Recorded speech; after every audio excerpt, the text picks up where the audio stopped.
Hello children, today we discuss a grammar topic, relative clauses. Before discussing relative clauses, we should know what is a clause. A clause is a group of related words used together as part of a sentence. It contains a subject and a verb. What's the difference between a sentence and a clause? Sentence means a group of words which gives out a complete sense or complete meaning, but a clause is a group of related words used together as part of a sentence, and it cannot give us a complete sense or an independent meaning. So we said what is a clause. Now we are going to study what is relative clause. Relative clause gives us information about the person or thing already mentioned. That is, it is used to give extra information about the nouns in the main clause without starting another sentence. Look at this example. The woman who lives next door works in a bank. Who lives next door is the relative clause used here. What is the role of that part? It is giving us an extra information about the woman, isn't it?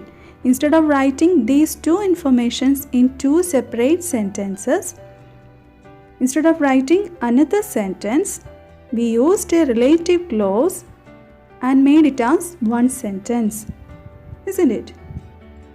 And one more thing, we use a relative pronoun to start a relative clause. What is the relative pronoun we used in this sentence? Who.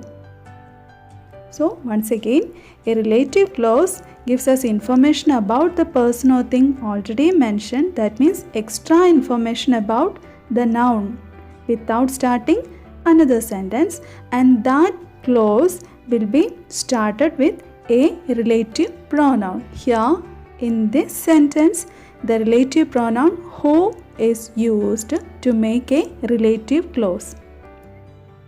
Now we can just go through some other relative pronouns we can use in relative clauses. Here are some. Who, for people. Look at this example. The man who told me the way was very polite. Who told me the way is a relative clause used here with the relative pronoun who. Next one is which. For animals and things, we use that relative pronoun. Look at this example. My new guitar, which I bought yesterday, is excellent. Can you say what's a relative clause used in this sentence? Yes, which I bought yesterday is the relative clause used with the relative pronoun which. Next one, whose, to show possession. Example, the child whose picture was the best got an award. Whose picture was the best? That is a relative clause used here with a starting of relative pronoun whose. Next one, whom. Object pronoun for people. Look at this example. The man whom we met in the street, the sentence is not complete, is living near my house. Something may be there. So, the man whom we met in the street. Whom we met in the street is the relative clause. Next, where, for places and locations.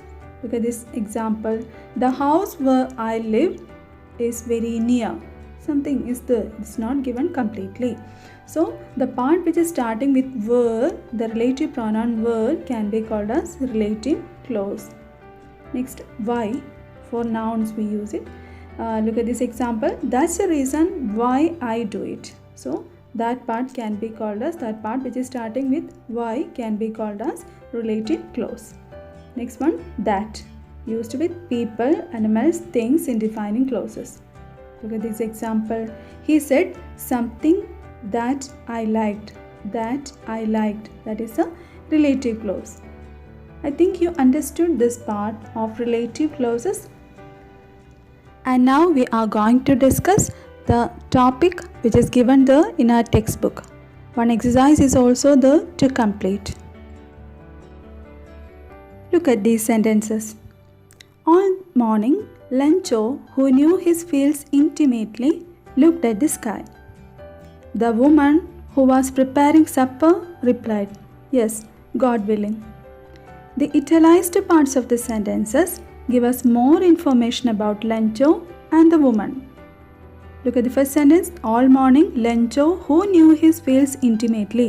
That part, who knew his fields intimately, is giving extra information about Lencho, and that part can be called as relative clause. And look at the second sentence. The woman who was preparing supper replied, "Yes, God willing." So the part which is starting with a relative pronoun who, that means who was preparing supper, that is the relative clause used here, and it is giving more information about the woman. That is why we call them relative clauses. Notice that they begin with a relative pronoun who. Other common relative pronouns are who, whose, and which.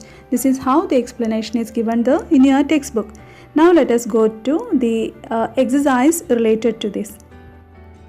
Join the sentences given below using who, whom, whose, which as suggested.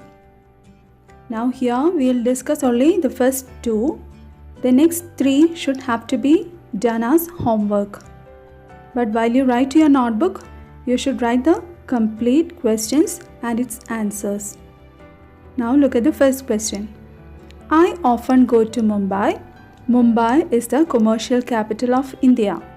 You should have to use a relative pronoun which to combine these two sentences. How can it be done? Answer is I often go to Mumbai, which is the commercial capital of India. I think you understood. Now look at the second one. My mother is going to host a TV show on cooking. She cooks very well. We should use a relative pronoun who. How can it be done? Answer is my mother, who is going to host a TV show on cooking, cooks very well. Once again, my mother, who is going to host a TV show on cooking, cooks very well. I think you understood these exercises. So, rest of the three questions should be done as homework. I hope you understood this topic, and if you have any more doubts, contact me personally. Thank you.